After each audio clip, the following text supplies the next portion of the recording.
Apparently I can't spell. I had to go fix the title. Ooh, that's cool. Wait, I don't need to save. Or I don't need to load.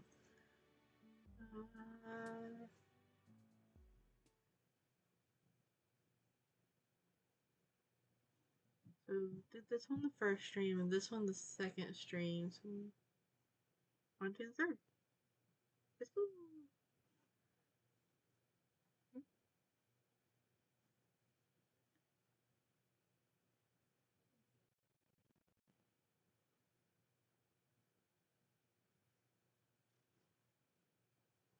I will probably spend a good portion of the stream not making any sense because I feel like my brain is still fried from the past couple of days.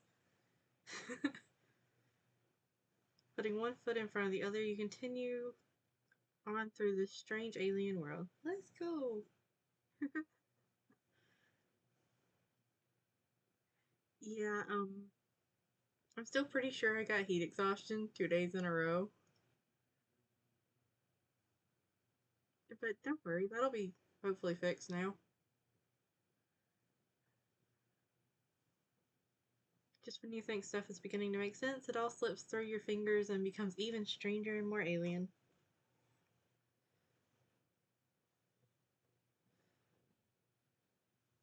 Oh, hold on, I think Sushi knocked the camera around. Let me see if I can fix that real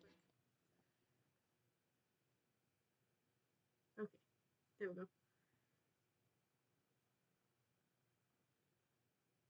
There does, however, seem to be one thing that remains constant through all planets and walks of life. Is it friendship? It's friendship.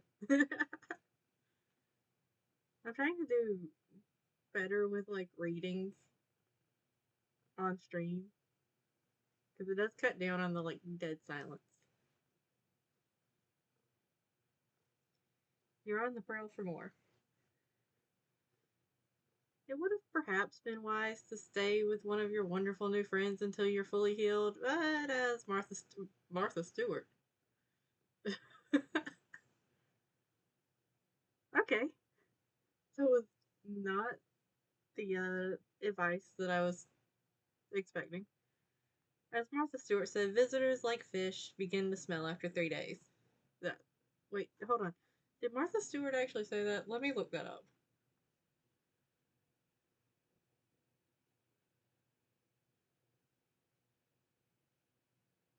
Uh,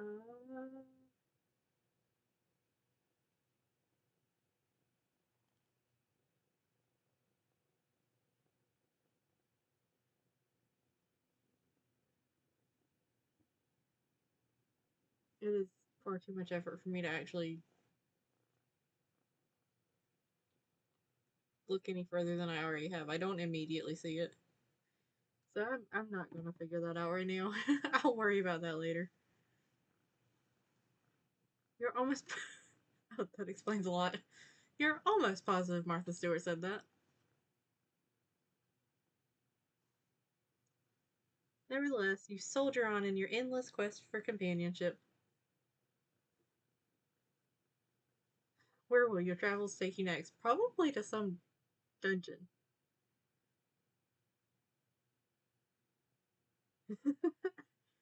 That explains so much.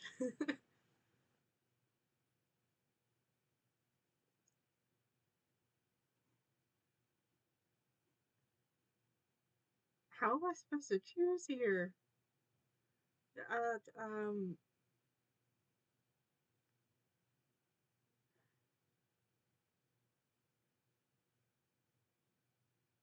you look like somebody that I would actually see around, my hometown. We're going with you first. What, did you fall asleep? I think Sushi fell asleep in the sling. As dawn approaches, you find yourself heading out of the big city and into the rustic outskirts. Oh, God, that was louder than I was expecting. Yeah, Sushi has gotten to the point where if I'm just sitting at my computer wearing the sling, she'll crawl into it, which is great. Except for the fact that she's not very good at actually getting into the sling on her own. I've had to catch her from falling a few times.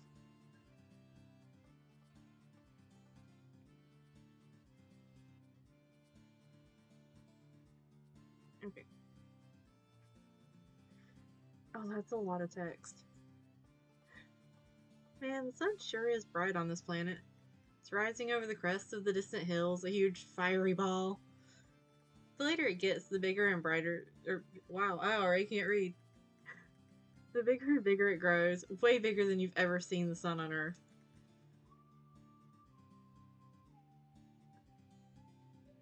What's that smell? Could it be your flesh beginning to sizzle? Fantastic! You love the country. I would argue that, but I sunburn very easily. So yeah, like that is kind of on par. You reach into your pocket for your cool new shades, but you appear to have left them at your friend's house. Fuck. I can believe that this song is called Dapper Dueling. Sushi, how far out of whack did you knock this camera? Because it's doing weird stuff. Is it over here, maybe?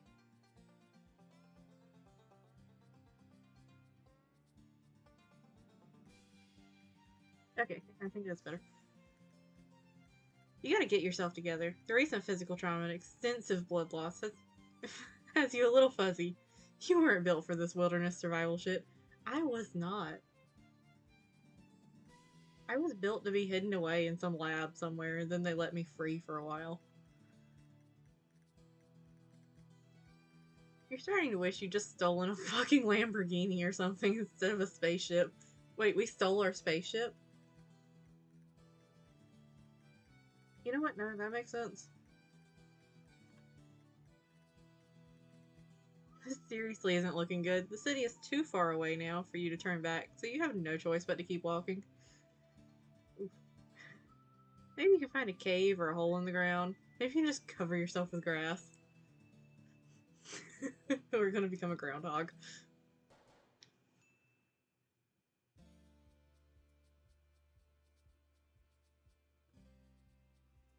Oh yeah, Alternia's sun is only slightly warmer than Earth. Slightly. Apparently that slightly makes a lot of difference, though. You wish that someone had mentioned the death sun in between offering you alien meat products and calling you their muse. Reasonable.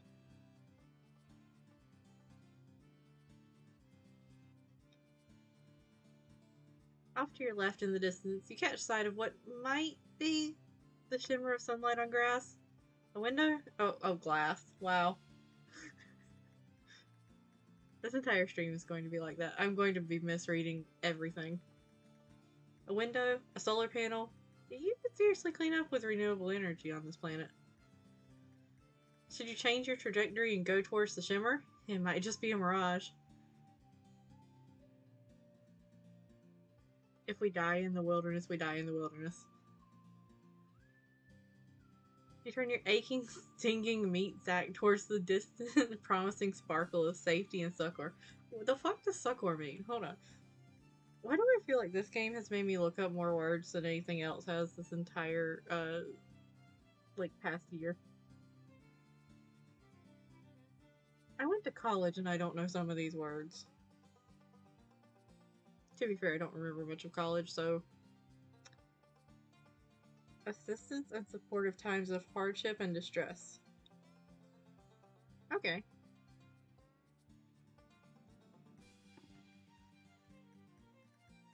You focus on just staying upright.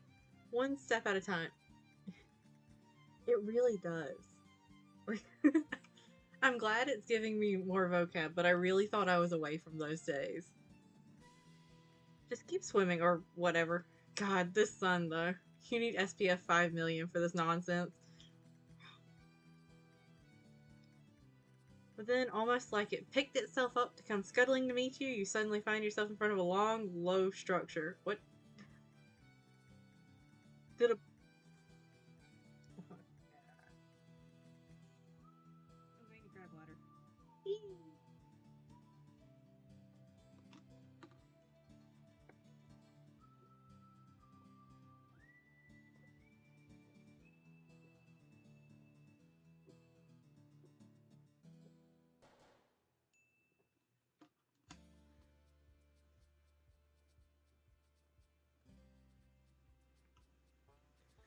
You let out...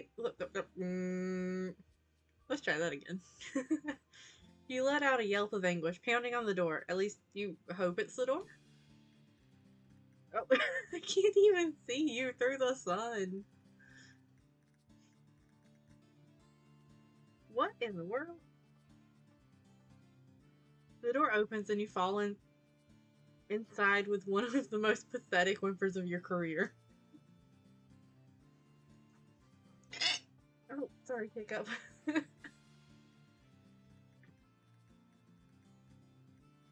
Oh, well, hi there. Blessed darkness closes in on you. From right beside you comes a snuffling yip, like some joker is making fun of your dire situation. Something warm and wet glides up to your stinging cheek. Oh, that's, not gonna lie, that's a gross mental picture there. Hold on, lady. Oh, jeez. Good news. Southern accent will be on full display with this. Give him some room. A pair of hands help you sit up gently. Your eyes haven't adjusted enough to make out more than a couple shapes. One upright and one lower to the ground. What were you doing out there? Can you stand?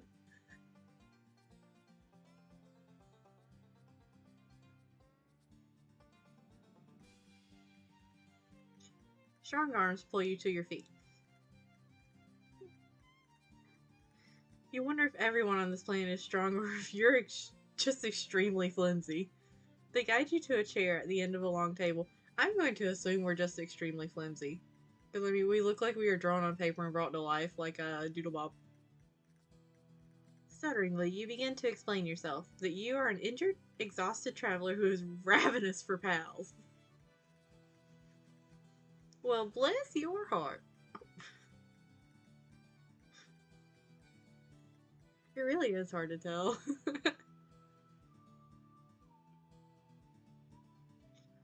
Hold on a tick. Dinner's about to burn. Ooh, dinner. Now that your rescuer... Now that your rescuer mentions it, you do smell something. It smells amazing.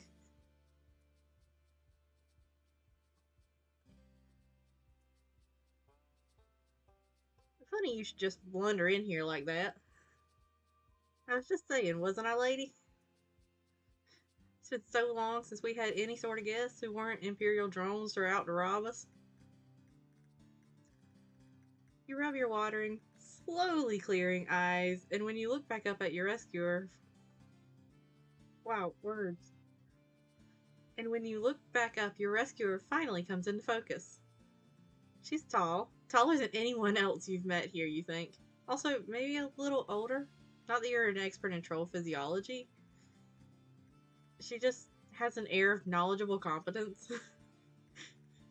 She's wearing a fringe jacket and holding up a plate. A fringe jacket.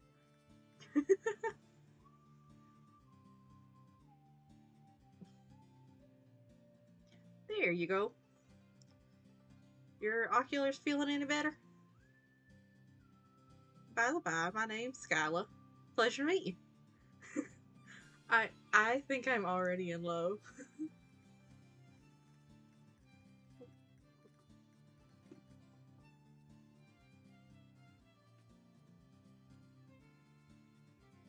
And this here's lady.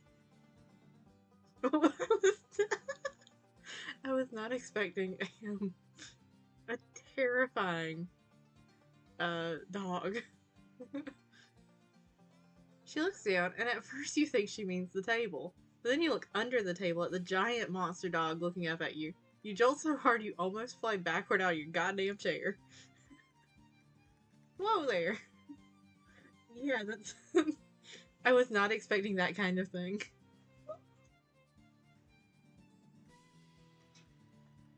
Okay, got more comfy. No need for theatrics. It looks a little like one of those Lassie dogs with the pointed noses, except enormous and pure white. Its barks practically shake the whole house. I kind of want one. Hey there, lady. No need to be rude. They've clearly had one hell of a time and they don't look dangerous.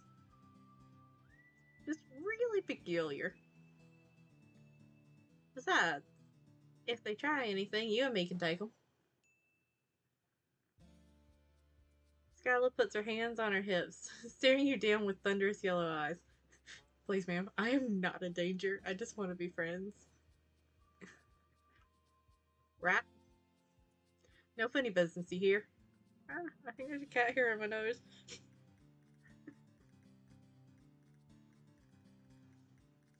You swallow and nod, trying to look unthreatening and obliging. Ready for anything. For instance, friendship. You are so ready for that. Scarlett sets down the plate she's holding. Here, have a grub cake. There's plenty. That sounds gross as hell. But what's sitting on the plate looks and smells exactly like a normal pancake. Golden brown and crispy at the edges. Sushi, you're not shedding. Whose cat hair is this?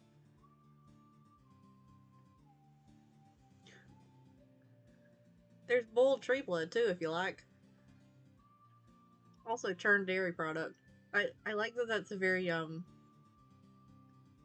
like that neither of those are very, like, detailed. They're very descriptive, but in the strangest way. And not incorrect. She puts down a carafe of syrup and a dish of butter. Man, everything here really has weird names. Oh, sorry, hiccup. Skyla pours out a cup of some very familiar smelling liquid. Brown bean juice, you guess. Skyla raises an eyebrow. No, that's just coffee. She sits down next to you. Oh, there's so many Y's.